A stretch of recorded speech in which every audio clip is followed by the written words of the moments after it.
Hello, and welcome again to another episode of the Daily Bolt with Dr. Jeff Tilley, your host. Today's topic, Issues in Science Education, Part 5, In Loco Parentis.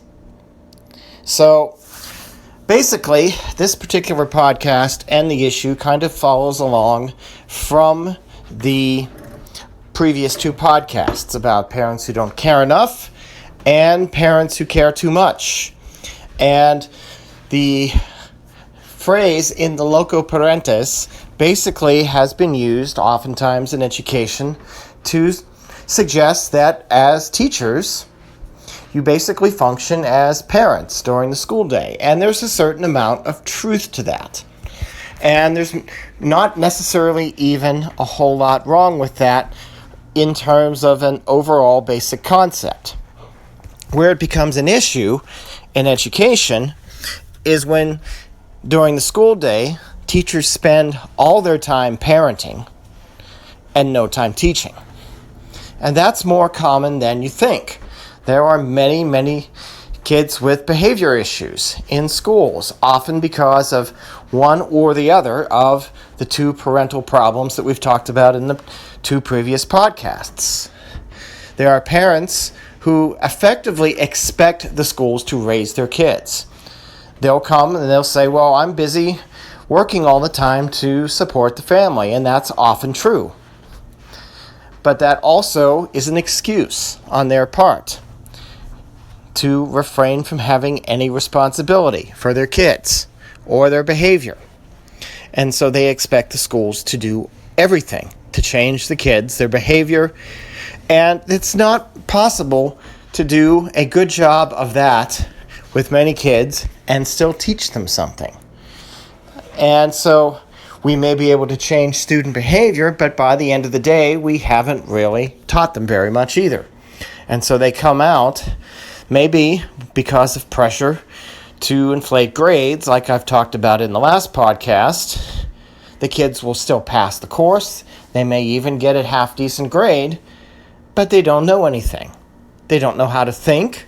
They don't know the information that they really need to know, and that's expected of them either by standardized testing algorithms, which is a whole other subject altogether, or by teachers in grades above them, or in terms of college students, employers out in the workforce. I can't tell you how many employers I've talked to over the years that have basically said to me, in one form or another, these kids, you guys aren't doing your job as teachers. They come out and they can't do anything. They're useless. They have no work ethic. They don't want to do everything. They want it all handed to them. There's going to be elements of a couple of future podcasts in this series that will tackle other aspects of that. But certainly one problem is that in a 6, 7, maybe in some cases even an 8-hour school day, it's not possible to do nothing but parent and still be expected to teach them something.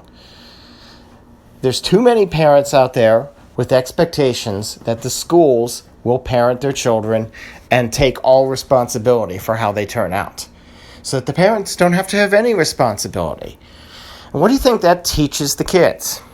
That teaches the kids that they can go through life and not claim to have any responsibility for themselves either, or for their kids, or for anything they do. And is it any wonder we have lots of people in the millennial generations that have trouble holding on to jobs, that there are people out there who have ingrained attitudes about millennials, that they don't want to do anything, they don't want to take responsibility. It all comes from the same place. It all comes from the same sequences of events. And until this expectation that the schools will serve as completely in loco parentis changes, this isn't going to change. In fact, it's probably going to get worse. So what do we do about that? That's a good question. There are school counselors. Sometimes these counselors are not very busy. They have a lot of time on their hands because the students feel stigmatized in going to talk to them, and yet they are one of the real positions that can really do something in the perspective of psychology and even in doing some parenting.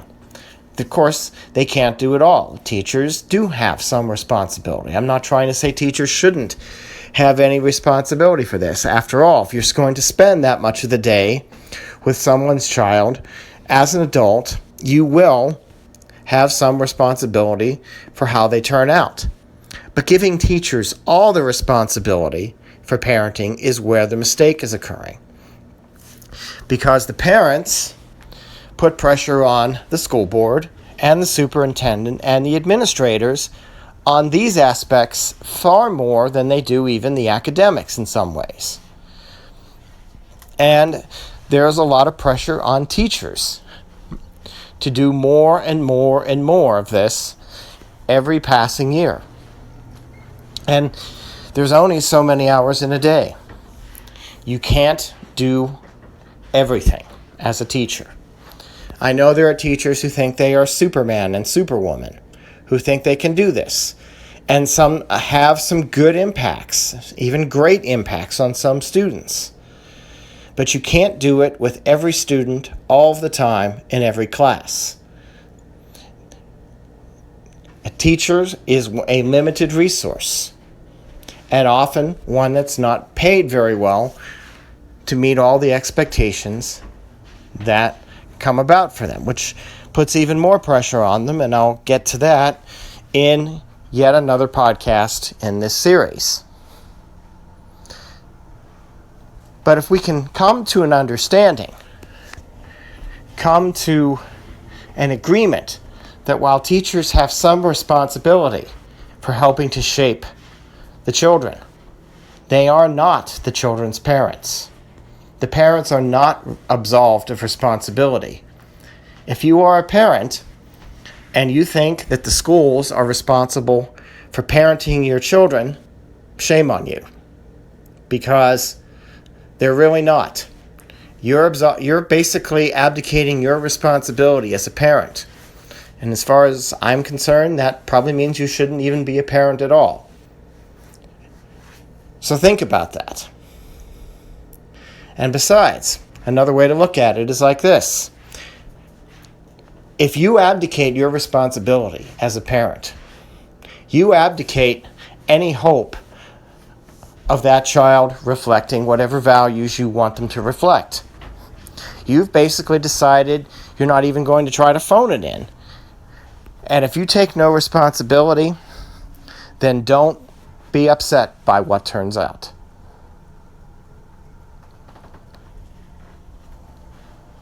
And I think I'm going to leave this topic at that. So for the Daily Bolt, this is Dr. Jeff Tilley, wishing you good afternoon, good evening, good morning, and God bless.